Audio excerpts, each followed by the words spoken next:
오늘 예수님께서는 저와 여러분에게 한 이야기를 말씀하십니다. 불편할 수 있는 말씀입니다. 모든 조건은 잘 준비되었습니다. 어떤 부자에 대한 이야기인데 이 부자에게는 가질 게 다 갖춰져 있습니다. 이제 아름답게 살아가면 될 일입니다. 자기도 잔치하고 잘 입고 잘 먹고 살면서도 또 바로 문 앞에 있는 거지 살펴서 잘 도와주면 온 동네 사람들에게 칭찬받고 정말 모두가 다 기쁠 수 있는 아름다운 이야기를 이룰 수 있는 그런 무대는 다 마련되어 있습니다. 그런데요, 오늘 예수님 말씀을 들어보면 이 부자는 완전히 일을 망치고 말았습니다. 자기만 잘 먹고 잘 살다가 그냥 그대로 죽었습니다. 아이고, 그 부자 영감 욕심만 많아가지고 혼자 잘 먹고 잘 살다 죽었다대. 그렇게 끝나고 말았습니다. 참 안타까운 일이죠. 모든 그 삶을 아름답게 살 수 있는 조건을 다 가졌으면서도 왜 이렇게 살고 말았을까요? 오늘 예수님은 이 말씀을 저와 여러분에게 주시면서 이 부자의 삶을 남의 산에 있는 돌로 삼고 가져다가 잘 갈고 닦는, 나의 칼을 갈고 닦는 그런 타산지석을 삼으라 하십니다. 그러면 이 부자의 이런 잘못된 삶, 최악의 경우로 시달린 그 까닭이 어디에 있었을까요? 그것은 이 부자는 하나님을 자기 삶의 주인으로 모시지 않았기 때문입니다. 하나님을 자기 삶의 주인으로 모셨더라면 이 부자 이렇게 살지 않았죠. 사랑이신 하나님의 그 뜻을 좇아서 나누고 베풀면서 덕스럽게 살았을 거지요. 그런데 이 부자, 물론 종교적인 그런 주일이면 교회당에 가고 또 기도도 하고 이런 종교적인 태도와 그런 습관은 가지고 있을지 모르지만 실제 그 삶에서 하나님을 자신의 삶의 온전한 주인으로 섬기지 않았기 때문에 이런 결과가 빚어졌습니다. 이 사람은 돈 맛을 아는 사람입니다. 재물에 이렇게 노예가 되어 있는 재물이 우선인 그런 사람이 오늘 본문에 나오는 부자입니다.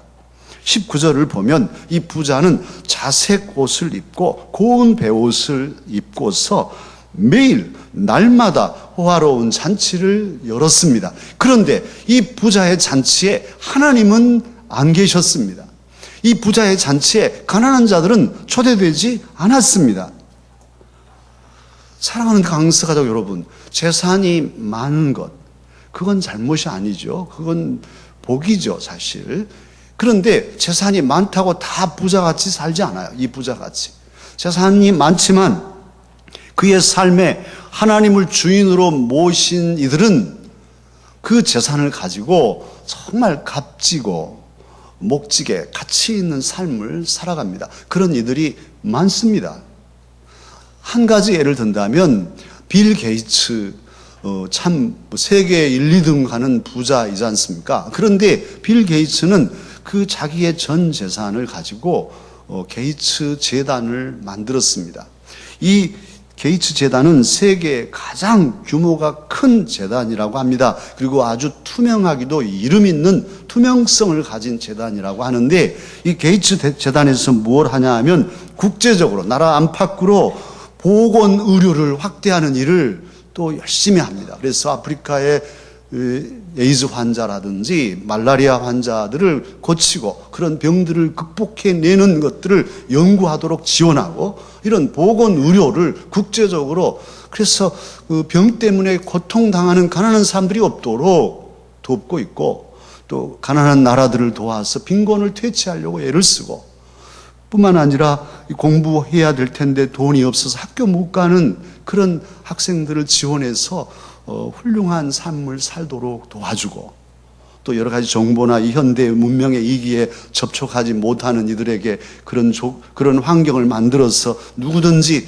그렇게 접촉할 수 있도록 배려하는 이런 일들을 게이츠 재단에서 하고 있습니다. 하나님이 기뻐하실 그런 물질 사용법입니다. 참으로 아름다운 일이죠. 그런데 오늘 본문에 나오는 부자는 하나님께서 그 마음의 주인이 되지 못했어요. 주인으로 모시지 않았습니다. 그러니 물질이 주인이 되고 자기 자신이 주인이 되어서 하나님을 사랑하지 못하고, 그러니 사람도 사랑하지 못한 것이죠. 우리가 늘 말씀드리지만 성경 66권의 핵심은, 그 율법의 모든 대강령은 하나님 사랑, 이웃 사랑입니다. 하나님을 사랑하는 자라야 이웃을 사랑할 수 있어요. 그런데 하나님을 모시지 않으면 이웃을 사랑할 수 없습니다. 해도 형식에 불과하고 어느 시점에는 포기할 수밖에 없는 거죠. 오늘 말씀은, 이 비유는 저와 여러분에게 오늘 주님이 주시지만, 애당초 주님께서 당시에 어떤 사람에게 이 비유를 말씀하시냐면, 오늘 읽지는 않았는데 누가복음 16장 14절을 보면 바리새인들에게 이 말씀을 주고 계셔요. 지난주에 우리가 불의한 청지기에 대해서 말씀을 들었고 13절이 결론이었습니다. 두 주인을 섬기지 못한다. 하나님과 재물을 둘 다 주인으로는 섬길 수 없다. 하나님 우선, 재물 차선, 확실한 어떤 구분을 가지도록 말씀하셨는데요. 이 말씀을 그때에 제자들 곁에서 들었던 바리새인들이 비웃었어요. 돈 없이 어떻게 사나? 예수님께서 말씀하신 말씀을 듣고 예수님을 비웃었어요. 그걸 아시고 예수님께서는 이제 그 바리새인들에게, 그런데 그 바리새인들 14절에 뭐라고 했냐면 돈을 사랑하였기 때문이라고 그래요. 바리새인들이 돈을 사랑하는 사람들이어서 예수님을 비난하니까 지금 이 비유, 오늘 본문 누가복음 16장 19절 이하의 비유를 말씀하십니다. 바리새인이 어떤 사람들입니까? 바리새인은 예수님 당시에 유대의 전통을, 조상들이 하나님을 믿는 그 믿음의 전통을 제대로 지키자, 정말 하나님을 잘 믿어보자 하고 결단한 단체가 바리새파입니다. 그들은 하나님의 말씀을 팔목에 감고 이마에 달고 다니면서 늘 외우고, 거리에서도 기도하고 일주일에 2번씩 금식하고 이런 이들이에요. 정통 하나님의 사람들인데 정통 신앙을 지키는 이들인데 이들이 웬일인지 돈을 사랑합니다. 돈을 주인 삼았습니다. 이게 웬일입니까? 이런 역설이 어디 있습니까? 제가 우리 강서구에서 이렇게 우리 목사님들 몇 분을 매월 만나고 있습니다. 아름다운 동행지를 만드느라고 그렇게 만나는데 참 존경스러워요. 다들 맑게 목회길을 가고 계신 분들이어서 정말 제가 많이 배우는데, 지난번에 어느 목사님이 그러시더라고요. 저는 정말 잘 믿는다는 사람들이 제일 무섭습니다. 아니, 왜요? 아니, 잘 믿는데 왜 무서워요? 잘 믿는 목사님, 잘 믿는 장로님, 잘 믿는 권사님이 제일 무섭대요. 물론 이 잘 믿는다는 것은 바르게 믿는다는 것과는 이렇게 다른 말이겠죠. 그래서 그러시겠죠. 바르게 잘 믿으면야 뭐가 무섭겠습니까? 그런데 열심히 믿는데, 열심히 잘 믿는다고 하는데 아주 독하고 폐쇄적이고 자기중심적이고 상대방 이해할 줄 모르고 용서 안 하고 싸우면 끝까지 가고 세상 법정까지 가고, 잘 믿는 사람들이 교회를 어지럽히고 교회를 깨뜨리고 상처 주고, 나하고 다르면, 나하고 같지 않으면 다 적이고 심지어는 사탄이고 마귀고, 그래서 저주해도 괜찮고, 이런 이들이 잘 믿는 이들이고, 또 이런 이들일수록 돈을 사랑합니다. 한국 교회의 병폐, 돈을 사랑하는 지도자들이 많아요. 저는 늘 염려가, 뉴스에서 큰 사건이 터지면 또 저분은 어느 교회 장로님이실까? 저분은 어느 교회 다니는 성도일까? 보십시오. 너무너무 부끄러워요. 왜 우리 그리스도인들이 이렇게 돼버렸을까요? 복음의 능력과 복음의 생명과 복음의 의를 안다면 어떻게 세상에 나아가서도 그럴 수 있으며, 또 그렇게 해서 좀 위험하고 어려워지면 그냥 막 자살해버리는데, 알고 보면 어느 교회 장로님이 자살하고 어느 교회 다니는 사람이 자살하고 그리스도인 연예인들이 자살하고. 복음의 능력이 그것밖에 안 될까? 십자가로 우리의 죄를 사하시고 죽음도 이겨낸 예수 그리스도를 믿는 믿음이 그것밖에 되지 않을까? 그런 고난 하나를 이기지 못하고 그렇게 세상 속에 젖어서 무너져 버릴까? 예수 믿는다는 게 뭘까? 아주 의문이 들지 않을 수가 없어요. 그런데 오늘 바리새인들이 그 모습입니다. 잘 믿는다고 했는데 이들은 돈을 사랑해서 메시아이신 하나님의 아들이신 예수께서 앞에 계시는데도 알아보지 못하고, 하나님을 잘 믿는다는데 하나님의 아들이 앞에 있는데도 알지 못하고 어떻게 죽일까? 기어이 예수님을 죽이려고 모함하고 그 트집 잡아서 파멸시키려고 하는 사람들이 바로 잘 믿는다는 바리새인이었습니다. 한국 교회에 저와 여러분도 속한 우리들의 모습을 점검하고, 바리새적인 외식과 돈 사랑함이 우리의 신앙을 폐쇄적이고 강고하게 용서 안 하고 끝까지 싸우는 데만 앞장서는 그런 정말 세상 사람들만 못한 모습이 되지 않도록 명심 또 명심하십시다. 오늘 주님은 그렇게 우리에게 일깨워 주시고 계셔요. 두 번째로, 이 부자는 왜 그렇게 아름다운 이야기를 망가뜨리고 그렇게도 어리석게 인생을 마쳤을까요? 그는 다 가졌지만 나눌 줄을 몰랐습니다. 부자는 날마다 잘 입고 잘 먹었습니다. 오늘 그런데 20절에 보면 그의 집 대문 앞에 헌대투성이인 사람이 누워 있습니다. 거기 뭐라고 하냐면 버려진 채 있었다고 하고 있습니다. 버려져 있어요. 돌아보지 않습니다. 그에게는 온몸이 헌대가 있어요. 종기가 나서 진물이 찌걱찌걱 온몸에서 흐릅니다. 그래서 어디 일하러 가고 싶어도 누가 받아주지도 않고, 또 몸에 이렇게 종기가 나서 일할 힘도 없고, 그래서 누워서 부잣집에서 혹시 뭐 음식이라도 주지 않을까 하고 그 집 앞에 있어요. 공동번역으로는 사람들이 갖다가 그 집 앞에다 놔뒀어요. 이 부잣집에 좀 주겠지 하고 거기 대문 앞에 놓은 겁니다. 20절에 보면 이 사람을 거지라고 합니다. 거지라는 헬라 말은 푸토코스라는 단어인데요. 거지라고도 하고 이 가난하다 할 때도 이 푸토코스 단어를 똑같이 쓰고 있습니다.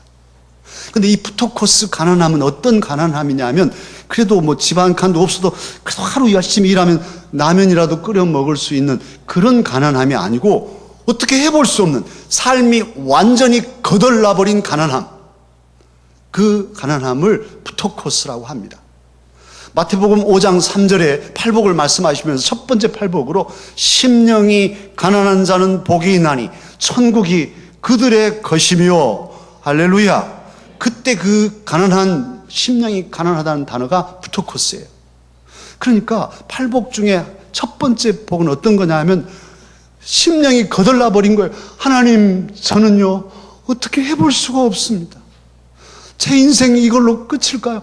하나님 아니면 나는 어떻게 살 수도 없습니다. 어떻게 합니까, 하나님? 하나님, 나를 불쌍히 여겨 주십시오. 내 마음이 연탄재입니다. 나는 어떻게 이제는 할 기력이 없습니다. 이 마음, 이게 바로 푸토코스 심령이에요. 이런 마음으로 하나님의 은혜를 삼하고 하나님밖에 없습니다. 하나님 은혜만이 나를 살릴 수 있습니다 하고 주님 앞에 나아갈 때 주님께서는 그를 불쌍히 여기시고 그에게 하나님 나라를 선물해 주시겠다 약속하셨습니다. 그런데 오늘 이 가난한 사람, 거지, 푸토코스 나사로, 참으로 그는 아무것도 할 수 없는 그런 모습으로 낮에도 밤에도 부잣집 대문 앞에 있습니다. 부잣집 대문이 아침부터 열심히 열고 닫혔겠죠. 많은 사람들이 오고 갔겠죠. 그런데 한 번도 나사로를 위해서 그 대문이 열린 적은 없습니다. 대문은 크고 화려했지만 나사로를 위로하는 대문이 아니고 나사로에게 기쁨을 주는, 만족을 주는, 밥 한 끼를 제대로 주는 대문이 아니라 나사로에게만큼은 언제나 굳건히 닫혀있는 대문이었습니다. 오늘 21절에 보면 나사로를 찾아오는 것들이 있었습니다. 그것들은 동네 개들입니다. 개를 키워보면요, 개도 감성이 있어요. 감성이. 이것들이 기분이 좋으면 막 꼬리를 칩니다. 기분이 안 좋으면 막 웅그리면서 주인도 물려고 해요. 그리고 이 주인이 어디 가거나 혼자 놔두면 막 외로워가지고 그렇습니다. 그리고 또 해코지도 합니다. 저를 빨리 관심 안 가져주면 막 사방대다 오줌을 막 갈겨놓고 그렇습니다. 개가요, 눈치도 빠릅니다.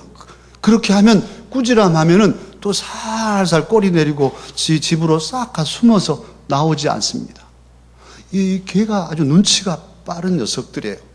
그런데 이 나사로네 동네 개들이 보니까, 아니 저 부잣집 대문 앞에 있는 나사로 양반, 저런 불쌍한 사람이 없어. 도대체 아니 거지도 저런 거지가 없네. 동네 개들 모여 가서 위로해 주자. 저렇게 불쌍한 사람이 다 있냐. 와서 그냥 아픈 데를 막 진물을 핥아줍니다. 막 나사로 씨 힘내세요. 부잣집 문 앞에 있으면 괜찮을 줄 알았더니 너무 힘드시죠? 힘내세요. 우리가 있잖아요. 걔들이 그러면서 핥아주는, 지금 헌대를 핥더라 그런 거예요. 나사로를 위로해 주는 거예요. 사람은 위로해 주지 않는데 심지어 그 부잣집 안에 있는 사람들은 외면하는데 동네 개들이 그를 위로하고 그를 감싸합니다. 오늘 부자는 나사로의 살림을 빼앗지 않았습니다.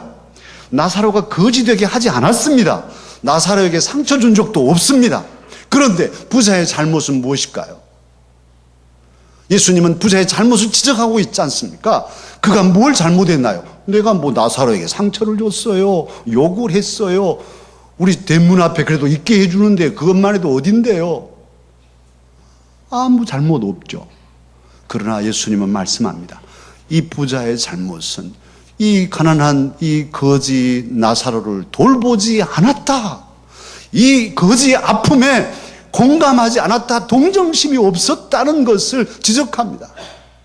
공감력은 인격적인 영적인 성숙도를 의미합니다. 누가 아파요? 같이 어쩔까 하고 아파하는 이 마음이 자비심이고, 이게 그리스도인으로서 가져야 할 예수님 마음이죠. 사람이 죽어 자빠졌는데 괜찮아? 아파트에 사람 죽었대. 어이구, 그 참 사람 죽었네. 그 뉴스만 되고 있다면 우리는 그리스도인으로서 생각해 봐야 돼요.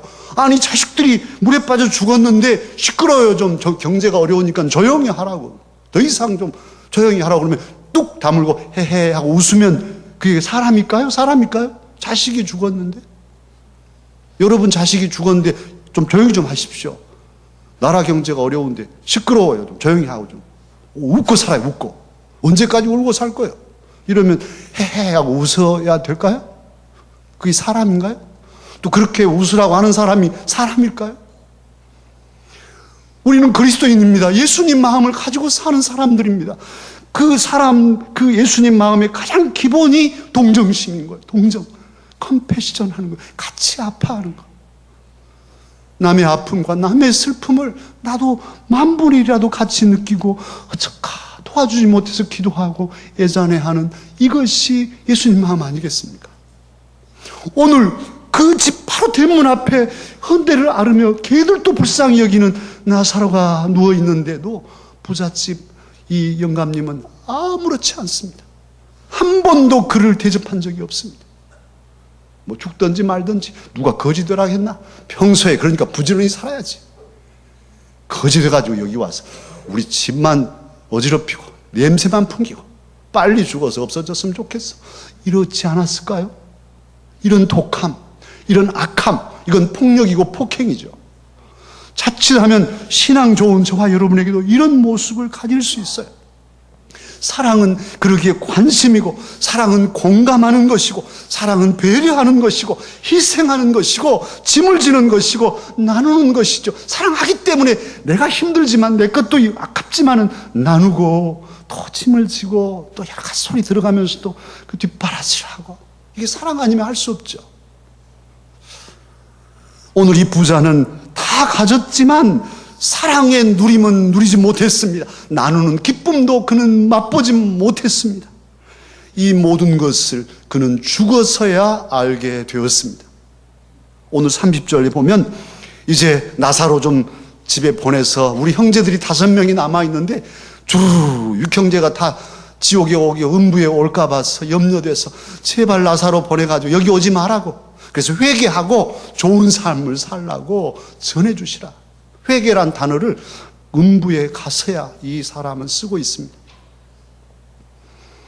사랑하는 강서 가족 여러분, 참으로 저와 여러분 남은 생에 이 어리석은 부자같이 살지 마십시다. 사랑하며 관심 갖고 이웃을 돌보며 살아가기를 힘쓰십시다. 그러기에 오늘 주님은 이 말씀을 하시면서 저와 여러분이 이제 아름다운 이야기를 이루며 살기를 원하고 계셔요. 오늘 말씀 중에 이미 아름다운 이야기를 이루며 산 사람이 있습니다. 그 사람은 바로 나사로입니다. 거지인데 아름다운 삶을 산 거예요. 나사로란 이름은 그 뜻이 뭐냐면 하나님은 도움이시다, 그런 뜻이에요. 그러니까 나사로야, 뭐 저 거지가 있네. 저 거지 이름이 누구의 뭐야? 나사로래. 그러면 하나님이 도와주셨어? 하나님이 도운 사람이 저렇게 자빠져 있어? 아이고, 도움도 잘 받았네. 참 꼴 좋네. 이렇게 비난하기 딱 좋은 이름이에요. 아니, 하나님이 도우셨는데 거지가 됐고, 아니, 하나님이 도우셨는데 온몸에 종기가 나서 저렇게 냄새나게 진물이 찌걱찌걱하게 누워있어? 어떻게 하나님이 도우셨길래 저럴까? 세상에 하나님이 살아계시나? 이런 비난도 능히 할 수 있어요. 근데 그 소리를 또 나사로가 듣습니다. 나사로, 하나님이 돕는 사람. 그런데 나는 왜 이렇게 가난할까? 나사로, 하나님이 돕는다는데 나는 왜 이렇게 온몸이 병들어서 낫지 않을까? 몸만 나아도 내가 내 힘으로 먹고 살 것만은. 나사로 자신도 위축되고 절망되고 참으로 원망스러웠을 거예요. 그러나 사랑하는 강사가 여러분, 놀랍게도 나사로는 자살하지 않습니다. 그 고난의 그 상황에서 모두가 다 그를 비난하는 처지에서도 나사로는 죽지 않습니다. 그 고난을 참고 주님이 부르실 때까지 견딥니다. 그는 하나님을 믿는 사람이었겠죠. 그 믿음을 고난의 시간 동안 그 아픔 속에서도 순결한 믿음을 지켜내고 있어요. 오늘 본문에 자세히 나오지 않았으니까 그렇지만 사실은 이 나사로 남의 걸 훔쳤다는 이야기 없습니다. 훔치지 않았을 거예요. 부잣집, 예라이 부잣집 해코지 하자고 그냥 막 갖다 오물을 갖다 대문에다 걸어 놓는다든지 이런 일도 하지 않았어요. 그는 나쁜 일을 하지 않습니다. 버려진 자리에 다 나를 버렸는데 그 버려진 자리에서 그럼에도 불구하고 한 사람으로서 인간의 자존감을 잃지 않고 인간의 존엄성을 지키며 끝까지 고난을 참고 또 참고 주님이 부르시는 날까지 고난을 이겨낸 사람이 나사로입니다. 그래서 그의 마지막 순간에 숨이 졌을 때 하나님께서는 천사들을 보내서, 천사 한 명만 보낸 게 아니에요. 천사들을 보내서 저 귀한 나사로를 데려오라. 천사들이 받들어서 하나님 나라로 모셔갔습니다. 할렐루야. 얼마나 아름다운 이야기입니까? 우리는 고난이 심하면 고난에 무너질 때가 많아요. 잠깐의 고난은 견딜 수 있죠. 그러나 이게 10년이 가고 20년이 가면 어떻게 되겠어요? 우리 강서 가족들 중에 그렇게 오랜 동안 고난을 겪고 또 겪어가는, 그래도 어디 내놓을 수도 없어서 아무 일도 없는 것처럼 속은 곪고 썩어도 그렇게 가시는 분도 있어요. 얼마나 목사도 보면 마음이 아픈지 어떻게 견뎌내실까? 정말 힘들고 어려운데 지금까지도 어렵게 사는, 또 어려움이 있으면 어쩌나 하나님 어쩌면 좋겠습니까? 언제까지 고난을 가야 합니까? 고난의 시간을. 그런데 말입니다, 오늘 나사로 그 고난에서 무너지지 않아요. 그래서 아름다운 인류 인생을 마무리하고 하나님 나라에 갔습니다. 사랑하는 강서가족 여러분, 어떻습니까? 삼류 인생으로 마치고 싶습니까? 아니면 고난 속에서도 빛을 발하며 꿋꿋이 믿음을 지켜서 인류 인생의 이야기를 이루고 싶으십니까? 고난이 없으면 그냥 다 아무렇게 다 잘 살게 되겠죠. 그러나 고난이 있기 때문에 오히려 그 고난을 이길 때 더 빛이 나고 더 소중하고 더 아름답고 존경스러운 삶을 살 수 있는 것입니다. 고난 없이 영광 없습니다. No cross, no crown이라는 말들 다 아시잖아요. 그 십자가가 없이는 면류관도 없어요. 우리 예수님 십자가를 친히 지시고 죽으셨어요. 그래서 3일 만에 부활하시고 승천하셔서 승귀하셨어요. 예수님이 몸소 보여주셨어요. 십자가 없이는 부활이 없다. 죽음 없이, 고난 없이 영광도 없다. 이게 진리인데, 이 진리의 주님을 믿는 저와 여러분은 실제로 고난을 당하면 불안해하고 이 고난을 비껴가려 하고 고난 속에서 절망하고 하나님을 원망하고 또 가족들을 원망하게 되는 것이 우리 인간이 약해서. 그러나 사랑하는 강사 여러분, 오늘 기억하십시다. 고난은 절망의 감옥이 아니라 위로의 샘이라는 사실을 기억하십시다. 유니온 성서 이 큐티집에 고난은 절망의 덫이 아니라 위로의 샘이라 그렇게 말했더라고요. 근데 저는 감옥이라, 고난이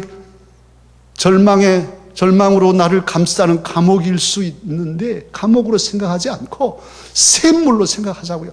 고난 속에서 우리는 하나님을 만납니다. 하나님의 위로를 겪습니다. 하나님께서 말씀하시고 고난 속에 있을 때 더 가까이 우리를 붙들어 주시는 것이 주님의 은혜입니다.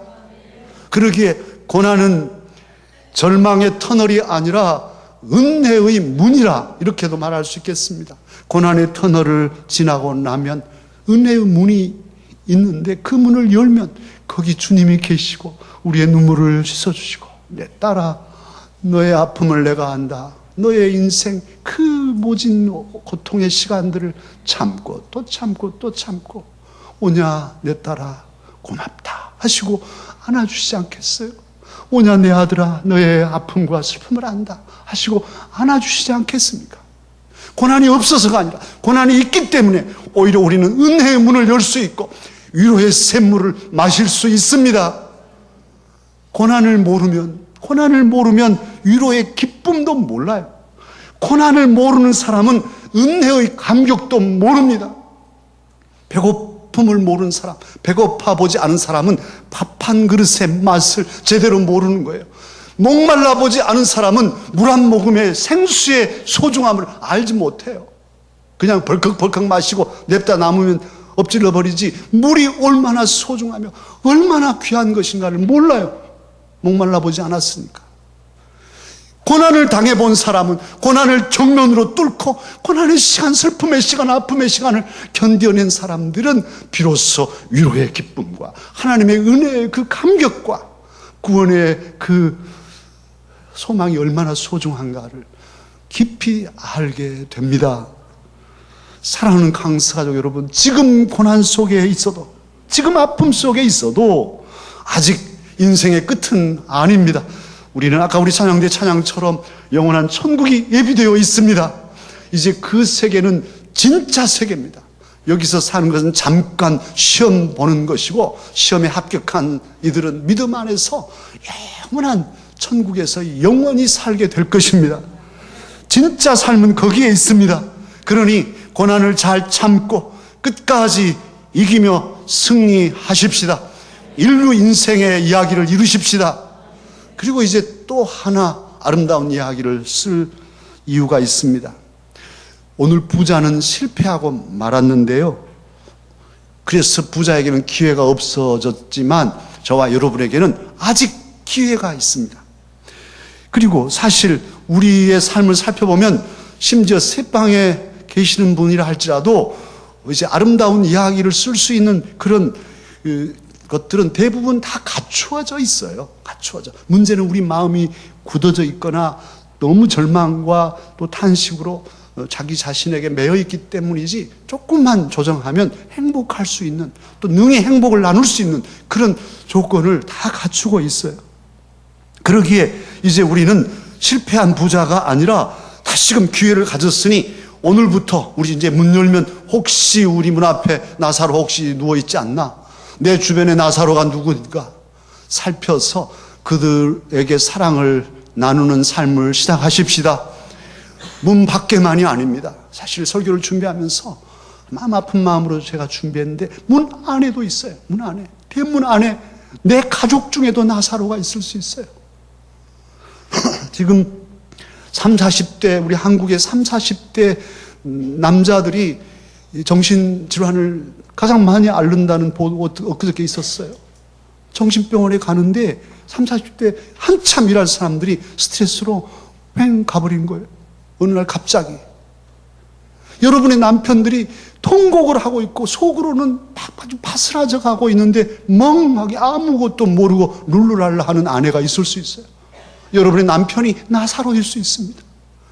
피눈물을 흘리고 쓰러져 가는 그런 나사로일 수 있어요. 또 집안에 있는 아내들 생각해 보십시오. 얘들 기르는 거 얼마나 힘듭니까? 아, 이거 집어 던져버려. 아이고, 그냥 더 이상 귀찮아서 안 되겠다. 이럴 정도로 얘들이 큰 짐이잖아요. 그걸 아무 말 없이 계속 길러낸다는 게 이게 보통 일입니까? 집안일이. 남자들은 몰라요. 저도 몰랐어요. 그래서 뭐가 그 힘들다고 그래? 내질러버리고, 아내는 울고 있는데 나사로처럼 심정이 피폐해서 점점 쓰러져 가는데, 이게 쌓이고 쌓여서 이제 펑 터지면 그냥 다 깨져버릴 것인데 모르고 있는, 그리고 앞만 보고 달리는 이런 남자들도 많습니다.